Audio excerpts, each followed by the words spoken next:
Some say the meaning of life lies in love, finding someone who accepts you completely and shares your most cherished moments.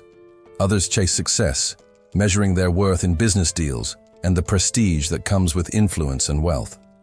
For some, happiness itself is the answer, that rare, unshakable joy that nothing else in life can rival. But for Hen, the answer has always been survival. Even as a child, Hen had a singular purpose: to escape poverty.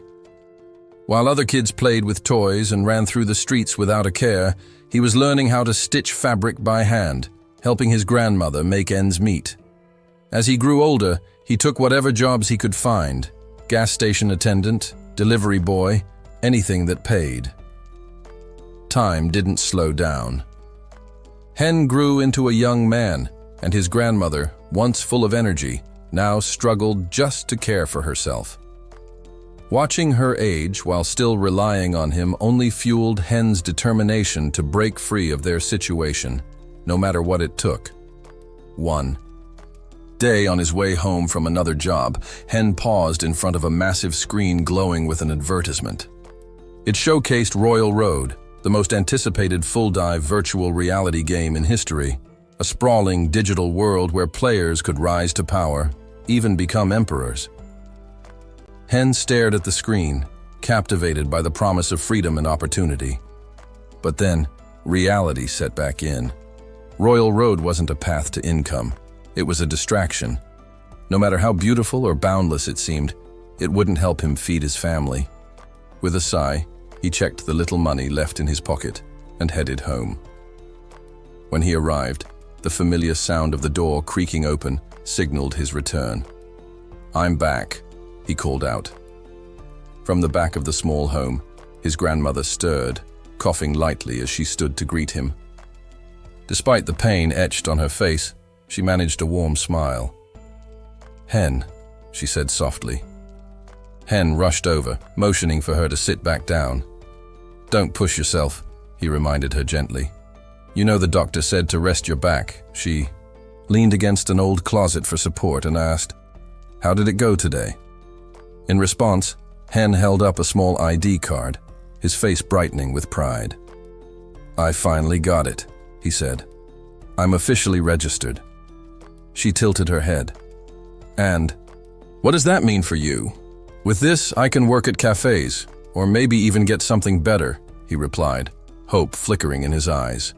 "Now that I'm of age, I should be able to find decent work." Glancing around the room, Hen suddenly remembered someone.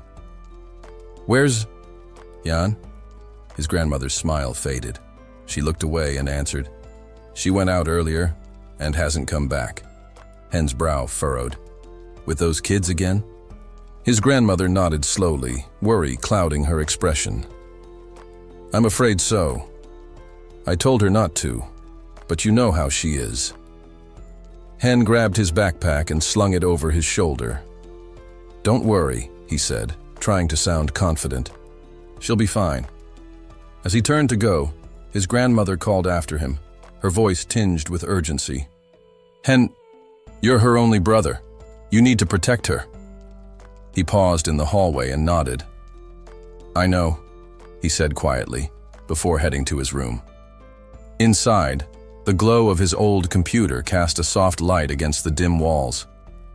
He powered it on, the whir of the fans greeting him like an old friend. Sitting at his desk, Hen didn't open a job board or type up a resume. Instead, he opened a game, a small escape before tomorrow's grind. As the screen loaded, Hen's thoughts drifted to plans for the coming days. He needed a job. He needed money. But for now, just for a moment, he allowed himself to breathe and to dream. Hen sat alone, trying to rationalize his decision. It had been ages since he last logged into Land of Magic, but he still remembered the countless sleepless hours he'd poured into it, nearly 200, all in one stretch once. He chuckled to himself. Those were the days. But now, life had caught up. Work, responsibilities. He couldn't balance them with gaming anymore. He looked at his character one last time, fully leveled, geared to perfection. Then, with a heavy heart, He put the account up for auction.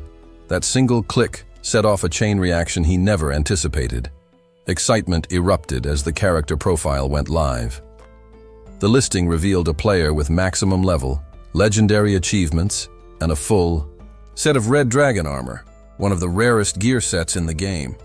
Word spread fast. Teenagers gathered around screens, eyes wide with awe, voices rising in disbelief. Look at those stats. Who is this guy? Why would anyone sell something like that? Is he insane? The buzz reached a crescendo, loud enough to draw annoyance. A man nearby grimaced and snapped at the kids to quiet down, but their eyes remained glued to the auction window. Meanwhile, inside the Land of Magic headquarters, the atmosphere was unusually lively. Developers moved through the office, juggling tasks and updates, until one employee stopped cold. Something on their screen caught their eye. "Hey, what's going on here?" they muttered, leaning in. The name on the auction listing hit them, like a bolt of lightning. "Hen just listed that character." The employee immediately flagged the chief of operations, who strode over with curiosity. "What's this?" the chief asked, squinting at the screen. "That's Weed, the strongest player in the entire game," the employee said, almost reverently. The chief's expression shifted from intrigue to strategy. He rubbed his chin thoughtfully. "Buy it, sir." "Bid 20 times the asking price," the chief ordered, eyes glittering. "Keep raising it until we win. This could be the perfect storm. We'll turn it into a major publicity event." He turned to another team member. "Alert all top class players. Turn this into a battle of pride. If the rich elites start throwing in bids, this account could go for millions."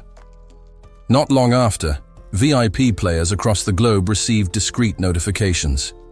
In the middle of a high-level meeting, an elderly executive's phone vibrated. He read the message, cracked a smug smile, and leaned back in his chair.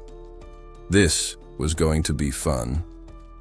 Elsewhere, younger VIPs who thrived on adrenaline and luxury decided to dive into the action, eager to claim glory in both real and virtual worlds. And the bids exploded. Prices soared as contenders from every corner of high society began throwing their money into the ring. The race for the most powerful avatar in Land of Magic had begun. Back in the real world, Hen was still asleep, until his phone buzzed relentlessly on the bedside table. Groggily, he reached for it, rubbing his eyes. "Who even needs me this early?" he mumbled, answering the call. A professional voice greeted him. "Mr. Hen, this is Yoon Nahi, secretary from CTS Media. We've completed the transaction. The final payment has been transferred." Hen blinked, disoriented. "Wait, what?" Then it hit him, the auction. He sat up, heart pounding. "How much?" he asked cautiously, hoping for at least a few thousand. 3,910 million. Nahi replied calmly. Hen froze. He stared at the wall in silence, then slowly ended the call. His mind whirled. That can't be right. With shaking hands, he powered on his computer. It booted up slowly, agonizingly slow, today, of all days. He logged in and checked the withdrawal amount. There it was, 3,910 million won. Hen's breath caught in his throat. His pupils dilated. His fingers trembled. A bead of sweat ran down his temple. He kept staring at the screen. "Is this really happening?" he whispered, unable to look away. Hen sat in stunned silence, staring at the screen that confirmed the number. Over 3 billion won. A sum like that didn't just change a bank account, it rewrote reality. He couldn't help but wonder what it meant in the grand scheme of things. 3 billion. What kind of life came with that? His thoughts drifted back to the leaky roof of his childhood home. Back then, every rainy season brought indoor puddles, and rusted pipes groaned louder than the night wind. With this kind of money, those things would have been fixed without a second thought. He remembered walking miles because his legs were tired and his arms were full. There was never enough money for a bus, let alone a shiny motorbike. He'd passed, Restaurants with wide eyes, nose pressed against the glass, while others feasted. Wings? Just a dream. But now he could buy enough changyong and tangsuyuk to feed an army. But more than that, Hen wouldn't have to shrink into himself when others mocked the poor. With this money, he wouldn't feel less than. Not anymore. The first thing he did was take his grandmother to a private clinic, one of those with polished floors and quiet hallways where doctors actually smiled. His grandmother, gentle and cautious, looked around nervously. "Hen, are you sure this place isn't too expensive?" Hen gave her a warm, reassuring smile. "Don't worry, Grandma. Everything's going to be fine now." He held up the sleek card, his hand trembling only slightly. "We can pay the bills like everyone else. Water, heat, everything. You won't have to worry again." His grandmother's eyes glistened as she smiled and rested her hand over his. "Then, we'll be happy, right?" He nodded. "Yes, we will." For the first time in a long while, Hen allowed himself to close his eyes and picture a future full of color and possibility. But the moment was shattered by a sharp voice echoing across the room. "Well, well, what a touching little scene," the man sneered. "Brings a tear to my eye." Hen's smile faded. He turned slowly, instinct sharpening, every muscle tensing. His grandmother blinked. "Hen, who is that?" A man stood in the doorway, thin-rimmed glasses catching the clinic's soft light. He wasn't alone. Several men in suits stood behind him, blocking the hallway like shadows. The man in glasses spoke with a smug familiarity. "Lee Young, isn't it? Everything going well now?" Hen's voice was low and cold. "What do you want?" "Oh, come now," the man said, stepping further into the room. "It's been a while. Don't pretend you've forgotten who I am." The nurses tried to interject, protesting that visitors weren't allowed to enter in groups like this. The guards ignored them. Hen's eyes narrowed. The man's face stirred memories he wished he could forget. His mind spiraled backward, dredging up old pain. He was a boy again, his grandmother standing protectively in front of him. A group of thugs jeering at them, declaring they should be working around the clock to pay off some ancient debt. Hen remembered running, always running, from those who saw them as nothing but numbers on an unpaid ledger. He remembered the man with glasses showing up at his school. Not for him, but to threaten his teacher. The teacher had begged on her knees, asking for mercy, asking that they spare a child's education from the sins of his father. Hen had learned early, in this world, poverty wasn't the crime, debt was. He snapped back to the present, glaring at the man. "What do you want?" he asked, voice edged with anger. The man adjusted his glasses and tilted his head with theatrical patience. "Isn't it obvious? I'm here to collect what your father owed. Time to settle the debt." Hen's fists clenched. The money, the hope, the fragile dreams of safety, they were all under siege again. Hen faced Snidel, his voice low but determined. "Can I settle the debt now?" he asked, hoping to end the ordeal once and for all. Snidel's expression twisted into a smile that didn't reach his eyes. So eager to close the chapter. "Fine, let's finish this. Right here, right now." Hen braced himself. "How much are we talking?" Snidel chuckled darkly, shaking his head as though Hen had just insulted him. "You're being awfully casual considering the circumstances, but I won't hold it against you." He leaned in. "3 billion. Hen's eyes widened in disbelief. 3 billion? That's ridiculous. My father didn't borrow more than 100 million. Snidel's laughter filled the room, sharp and taunting. Maybe so. But that was 8 years ago. Interest, my friend. Compound it with fees and our very generous commission rate, and you end up with quite the impressive number. Hen pulled out his phone, fury tightening his grip. "Enough. Stop messing around. If you're trying to scam us, I'll call the police right now."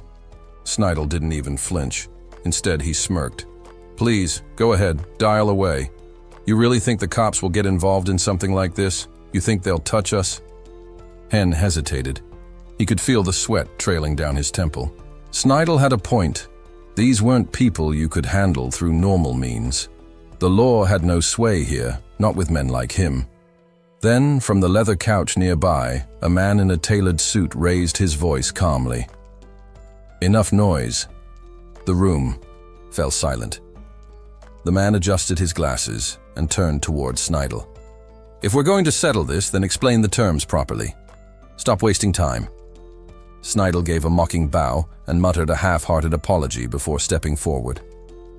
With a flick of his wrist, he produced a document and placed it in front of Hen. Hen scanned the sheet warily, his heart sinking as Snidel laid out the details. 50% annual interest, he explained, tapping on the figures. And a service, commission on top. Add it all together, and you're comfortably over 3 billion. Hen clenched the paper in his hands, searching for a way out. What if I refuse the inheritance? This debt? Maybe I can avoid it. Without missing a beat, the suited man replied coldly, If you walk away from it, we'll still come for the amount today, or tomorrow. We're patient. But of course, interest keeps accumulating. Then another man stepped forward, far too close for comfort. His voice dropped to a sinister whisper. And what about your little sister? You remember her, don't you? Just so we're clear, our organization doesn't exactly operate within the boundaries of the law. Hen's fists clenched, rage boiling under his skin. Just then, a soft, urgent voice pierced the tension. Brother! Grandma! It was Hyan, his younger sister. She ran toward them, her eyes wide with confusion and fear.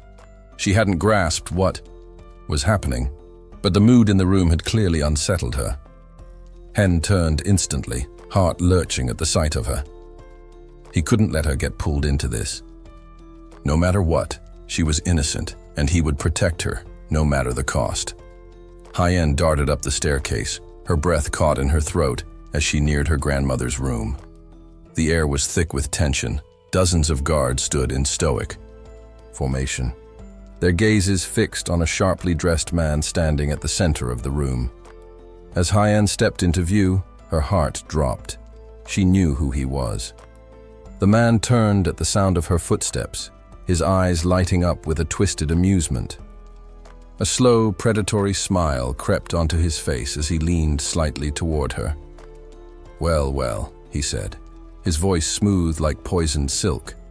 Little Hyan has grown up quite nicely since our last encounter. His words dripped with something darker as he added, You'd make quite the valuable commodity for the right buyer. Behind him, Hen clenched his fists. Rage pulsed through him, but more than that, fear. Fear for his sister.